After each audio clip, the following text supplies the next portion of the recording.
Well, it's a few days away from Christmas, and as such, time to review yet another Home Alone.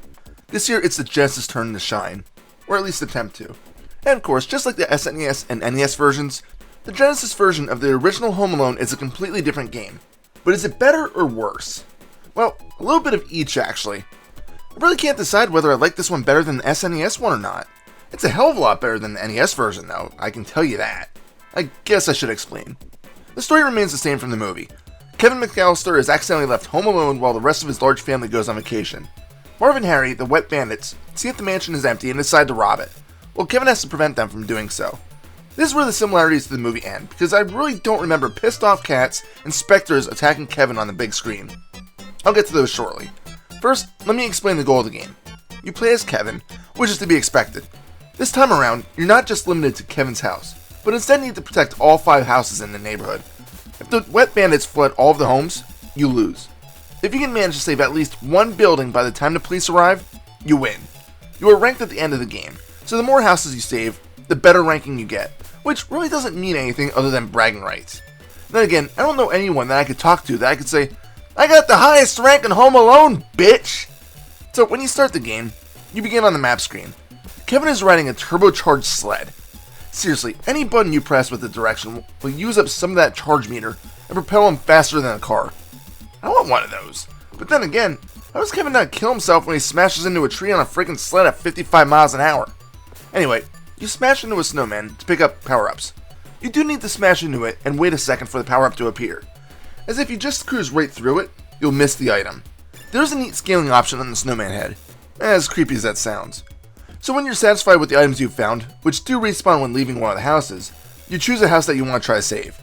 You can opt to go in the same house as the wet bandits, or you can try a different one to slap traps down. As I played the game, I opted to hit every other house to grab items, but upon looking back, I'm not so sure that was a wise idea. At least I was able to get a bunch of weapons to defend the last house. Anyway, when you enter a house, you're given the blueprints for that building. You can opt to lay down traps to stop the bandits, or you can just enter the house. From here, there's 2 things to do. One is to grab every item possible so that you can defend yourself better. The second is to chase the thieves away, if they are looting the house. Let me talk about the items quick. Some of them are simple traps, but others can be combined in the pause menu to create a weapon. You can automatically create the weapons, or you can choose the parts yourself. If you choose to auto-create, you may not get the best weapons, but that's just what I did to save time, and also so that I could play the game. I didn't realize I would actually complete the game in the first attempt. Also, these weapons are pretty out there. Some of them, like the pepper gun or the hot coal gun, are pretty normal, I guess. But what about the electric grenades or the ball gun that turns the bandit into a rolling ball? What the fuck? Where was this in the movie? And what about the snowball gun that turns the thieves into freaking snowmen? No words can explain this. Looks like the developers just wanted to put a bit of comedy in the game. I should also say that some of the better weapons get shot at a high arc, making them very difficult to properly use. Let me backtrack a bit and tell you about the only other enemies. Some houses have some sort of, I guess I'd call it an automated defense system. The one house, which is considered an ultra modern and has tubes similar to the Jetsons, has a robot that shoots an electric current at you. Another has a cat that claws Kevin's eyes out. And don't forget the ghosts that shock the hell out of you.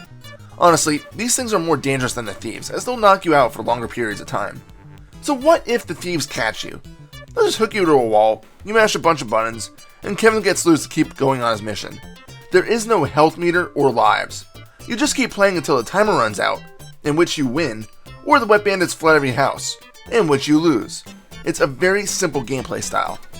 So when you do decide to engage the bandits, you'll notice 2 extra meters in the house other than Kevin's current ammo. One is a loot meter, which signifies how much crap the thieves have already taken. If this maxes out, the house is lost. The second is a pain meter. This shows Harry and Marv's pain tolerance, which is shared.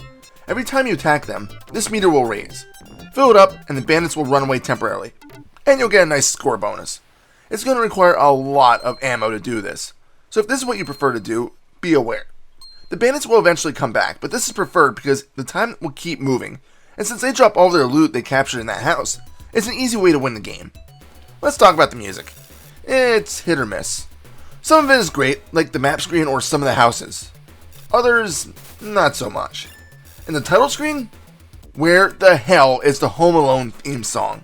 Seriously, is the SNES version the only one that's able to license the official music? As for the visuals, they are pretty good for the most part. The houses are well detailed and each one looks completely different. And I need to give out props. Harry and Marv actually look like they're on-screen characters. It's a miracle! The controls, for the most part, are spot on, but there are issues at times. Kevin can pick up tires to use as a sword trampoline. It'll disappear after one jump, so if you don't leap properly, it'll be wasted. In addition, you use this to reach higher platforms, but when doing so, he doesn't move very fast. There will be times where you'd expect to hop on counters and stuff like that just to get out of reach items, but can't do this flawed high jump. In addition, you can't change directions mid-jump, so when you do leap, you're going to remain in that direction until you touch the ground again. So that's all I got for Home Alone on Genesis. It's definitely not the worst Home Alone game I've played, and I actually did start to enjoy it near the end. I'm just not sure that I like the game more than the SNES version, because it is incredibly short, clocking in at 20 minutes for the normal playthrough, or if you really want 40 minutes on the expert mode. And once you finish the game once, there's really not a reason to play it again. But as such, it's a simple, short, and sweet game that doesn't drag on too long, which I gotta commend the developers for. I think I'd actually recommend this one. That just sounds shocking. Final score? 8 out of 10. There's Reaper. Have a Merry Christmas, and if you don't celebrate Christmas, have a happy holiday. Happy fragging.